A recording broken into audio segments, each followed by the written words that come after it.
Good morning, students. Welcome to the English classes of Martin's Children Academy. This is English class for class 9th, and today we will discuss about chapter 2, second part of the chapter 2. Name of the chapter is, name of the part is The Sahnai of Bismillah Khan. So let's start. Emperor Aurangzeb banned the playing of a musical instrument called pungi in the royal resistance for it had a shrill unpleasant sound. यानी emperor Aurangzeb जो थे उन्होंने एक musical instrument को play करने पे यानी बजाने पे रोक लगा दी थी।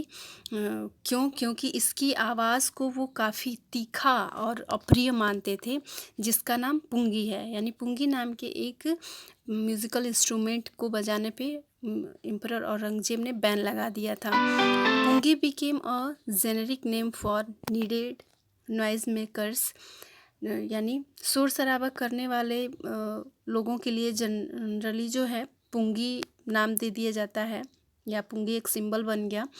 Few had thought that it would one day be revived, कुछ लोगों ने सोचा कि एक दिन ये बदलेगा, यानी फिर से इसमें बदलाव आएगा। A barber of a family of professional musicians who had access to the royal palace decided to improve the tonal quality of the पुंगी।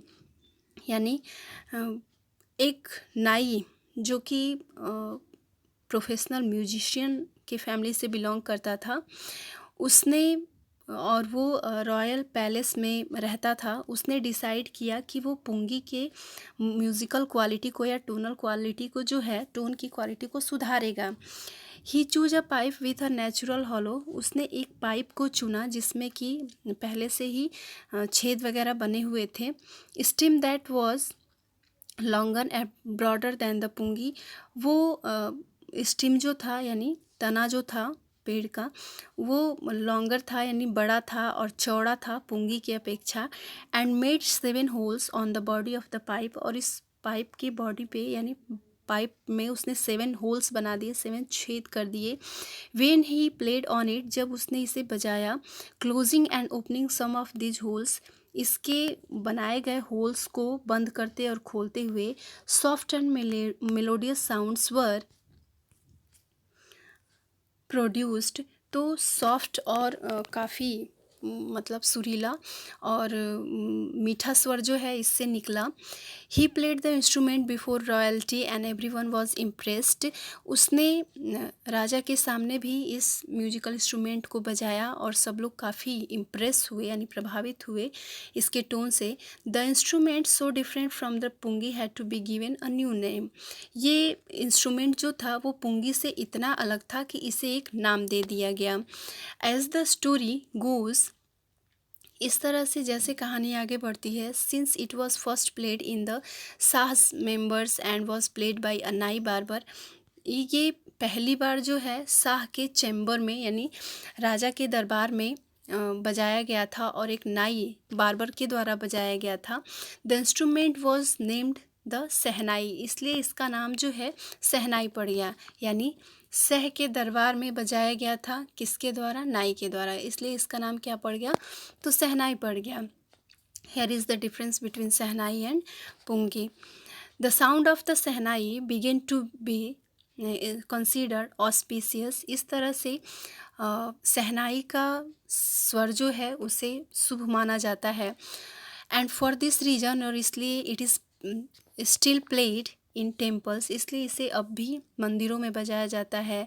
And in an indispensable component of any north Indian wedding, और किसी भी तरह के उत्तरी भारत के शादी विवाह में भी या शुभ कार्यों के मौक़ों पे बजाया जाता है। इन द पास्ट, बीते हुए समय में, the shehnai was part of the naubat और traditional ensembles of 9 instruments found at royal courts. इसके अलावा सहनाई जो है बीते हुए समय में नौबत या ट्रेडिशनल मौके पे इसे बजाया जाता था, यानी पारंपरिक कुछ रीति रिवाजों के मौके पे इन्हें बजाया जाता था। और symbol of 9 instruments found at royal courts, और ये नवरत्नों में से एक इंस्ट्रूमेंट माना जाता था, यानी रॉयल कोर्ट्स में भी इसकी एक जगह मानी जाती थी। टिल रिसेंटली आज भी it was used only in temples and weddings. इसे सिर्फ मंदिरों और शादी विवाह में बजाने के लिए यूज़ किया जाता है। The credit for bringing this instrument into the classical stage goes to Ustad Bismillah Khan.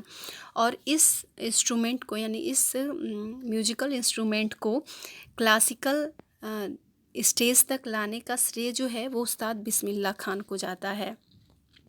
As a 5-year-old, Bismillah Khan played gilli danda near a pond in the ancient state of Dumraon in Bihar. यानी 5 साल की उम्र में बिस्मिल्लाह खान जो थे वो गिल्ली डंडा खेला करते थे एक तालाब के किनारे। कहाँ पे? तो डुमराव जो कि बिहार में है, वहाँ एक पुराने स्टेट जिसे डुमराव कहा जाता है बिहार में, वहाँ पे। He would regularly to go to nearby Bihari ji temple. वो रेगुलरली जाते थे बिहारी जी टेम्पल में टू सिंग भोजपुरी चैता गाने के लिए। At the end of which who would earn a big laddu weighing 1.25 kg, a prize given by the local Maharaj. और इस तरह से लोकल महाराजा के द्वारा उन्हें चैता गाने की वजह से उस मंदिर में प्रसाद के रूप में 1.25 kg का लड्डू जो है दिया जाता था गिफ्ट में। दिस हैपेंड 80 years एगो। ये 80 वर्ष पहले की कहानी है। And the little boy has travelled for the earn the highest civilian award in India, the Bharat Ratna. और इस छोटे से बच्चे ने अपने इसी म्यूज़िकल या म्यूज़िक के क्षेत्र में जो है इंडिया का एक सिविलियन अवार्ड जो कि भारत रत्न होता है उसे पाया। किस तरह से, ये सारी चीज़ें हम डिस्कस करेंगे नेक्स्ट वीडियो में। So now I would like to stop this video here. Bye everyone, have a peaceful day.